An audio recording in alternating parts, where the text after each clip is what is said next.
How it would rig is I have a regular straight shank hook, and I have it rigged on. You don't really need those really expensive hooks where you need like tungstens, you need stuff like that. I'm just using a straight regular lead hook or lead weight, and you don't really need any of that super expensive stuff, so that's going to save you a lot of money. You can use tungsten if you want, but that's just what I'm using for personal preference today. So how I would fish this bait, see him run with it? just got a pretty good bite on this thing, pulled it right off the hook. You can actually tell where the fish bit it. If you guys were wondering what type of line I'm using, I usually range from 10 to 15 pound. If I'm going to use something like this, like a crawl, I'd range between 12 to 15. Right here I'm using 15 pound Seaguar fluorocarbon. That's what I would highly recommend on any crawl bait. If you're flipping some really thick cover with this type of bait, maybe even 20 pound would be really great, but personal preference, I like 15 pound. It's not too thick, it's not going to break on you. It's just really great line in general, especially for some crawls like this.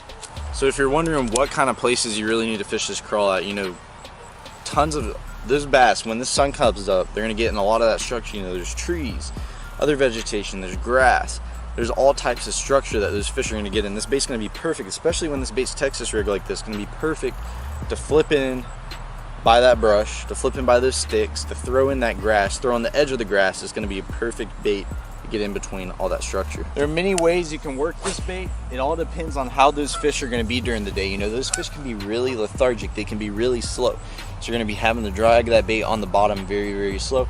And then some days are going to be a little bit aggressive, where you're going to want to hop that bait kind of fast. You're going to want to hop this bait right off the ground. You're going to want to hop it a few times, let it sink, pump your rod a few more times, let it sink. They're going to be aggressive, they're going to want to eat it like that. But then you're going to have those days where you want to throw your bait out there, you want to let it sit, you want to slowly drag it.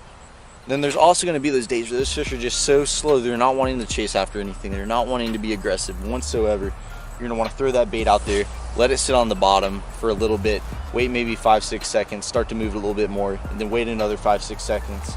It all depends on the day, but there's tons of styles there's tons of styles to work this bait. If I had to use any rod, I would use either a medium heavy, or you can use a heavy power rod. This is a heavy power rod. This is a 7.3 heavy. This is actually an Okuma TCS style rod. On the reel I have a Helios TCS reel, and this is also by Okuma. And this is a 7:1 gear ratio reel. That's really the gear ratio I would fade around. With rod, 7.3 heavy. You can also use a medium heavy, but if you're gonna flip and pitch and throw in some really thick cover, I would definitely recommend a heavy, even a extra heavy rod to get those fish out of there. I hope you guys enjoyed this video and got a few tips out of this video. If you did and you want to see some more videos like this, please hit that thumbs up button. Definitely check out the Hoax Fish Crawl, and I'll catch you guys in the next video.